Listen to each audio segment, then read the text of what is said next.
Hello dear friends, channel green ভিউয়ে আপনাদেরকে স্বাগতম। আজ আমি আপনাদেরকে আমার অনেক প্রিয় খুলনার স্থানীয় জাতের সাগর কলা ভিডিও নিয়ে এসেছি। আমি আমার বাবার চাকরি সূত্রে এবং আমার নিজের চাকরি সূত্রে খুলনায় আমি স্থায়ীভাবে বসবাস করি। ছোটোবেলা থেকে খুলনার এই স্থানীয় সাগর কলার সঙ্গে আমার পরিচয়।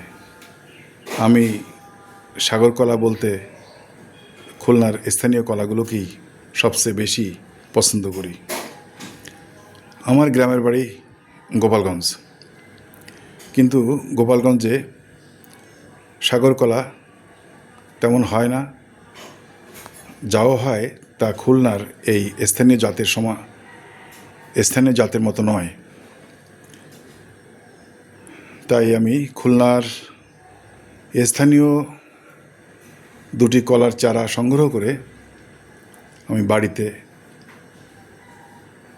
লাগিয়েছিলাম। প্রথমবার কলার চারা লাগানোর ঠিক 9 মাসের মাথায় কলা হয় এবং পেকে যায়। অর্থাৎ 6 মাসে কলা গাছ হয়, বড় হয় এবং আর কলা মোচা বেরিয়ে পাকতে আরও 3 মাস লাগে, মোট 9 মাস। তারপরে ওই কলা গাছের থেকে যে চারা বেরিয়েছিল সেখান থেকে 6 মাসের মাথায় আমি এই কলাগুলো গাছ থেকে সংগ্রহ করেছি। বাড়িতে আমার মা আছেন, তিনি আমাদের বাড়িতে যে কাজের লোক আছে তাকে দিয়ে বাসে উঠিয়ে দিয়েছেন এবং আমি খুলনায় বাস থেকে সংগ্রহ করেছি। পাকা কলা কিন্তু খুব সুন্দর করে আমার মা এই কলাটা পাঠিয়েছে একটা কার্টুনে করে। ঘাস খড়কুটো নেই, এই ঘাস দিয়ে সুন্দর করে বেড করে এর ভিতরে পাঠিয়ে দিয়েছেন। এর কলাগুলো কোনো কলায় কোনো সমস্যা হয়নি, তবে কলা একটু বেশি পেকে গিয়েছে। তো এখন G9 কলা, নেপালি কলা, অনেক কলাই বাজারে পাওয়া যায়, কিন্তু সেই কলাগুলো খুলনার কলার সঙ্গে তুলনা করতে যাব না। কিন্তু একটা বড় কথা হলো, সেই কলাগুলোতে স্প্রে করা হয় বিভিন্ন কলা পাকানোর জন্য কার্বাইড, তারপরে কলা সংরক্ষণ থাকে, দীর্ঘদিন সংরক্ষণ থাকে, তার জন্যে ব্যবহার করা হয় ফরমালিন। তারপরে কলা গাছের গোড়ায় বিভিন্ন রাসায়নিক সার প্রয়োগ করা হয়। গাছে কলা থাকা অবস্থায় তাতে বিভিন্ন রকম হরমোন প্রয়োগ করা হয় যাতে কলাগুলো অনেক বড় হয়। কিন্তু এসব কারণে আমি বাজার থেকে কলা কিনে খাওয়ার ইচ্ছে থাকলেও সবসময় খেতে পারি না। তবে আমাদের স্থানীয় খুলনার একটা বাজারে স্থানীয় কিছু কলা পাওয়া যায়, সেখান থেকে অনেক সময় সাগর কলা পাওয়া যায়। সেখান থেকে আমি মাঝে মধ্যে সাগর কলা কিনি, সব সময় পাওয়া যায় না। তার কারণে বাড়িতে আমি গাছ লাগিয়েছি। কলাগুলো অনেক বড় হয়েছে, কোনো সার ছাড়াই। দেখুন কলাগুলো অনেক বড়। আমার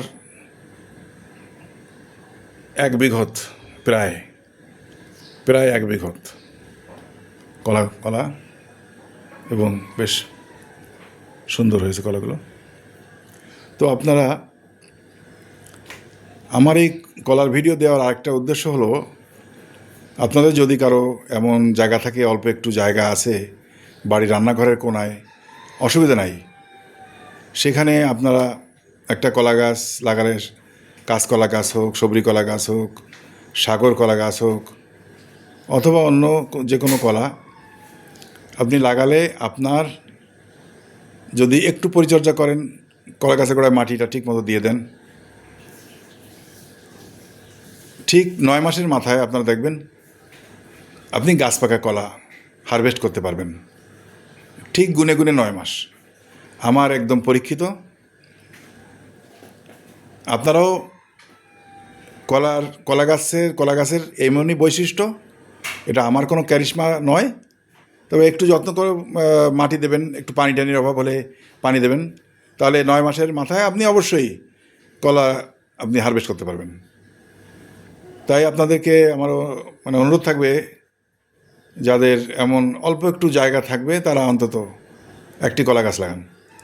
আর কলা গাছের গোড়ায় অনেকে ভয় ভীতি দেয়, এখানে সাপ হয়, এটা হয়, ওটা হয়, কিন্তু আপনি কলা গাছের গোড়া যদি পরিষ্কার রাখেন, যদি আপনি সেখানে অনেক বেশি চারা হলে কিছু চারা কেটে দেন, পরিষ্কার পরিচ্ছন্ন রাখেন, কোনো সাপ হওয়ার কোনো সম্ভাবনা নেই। এগুলো একটা গুজব।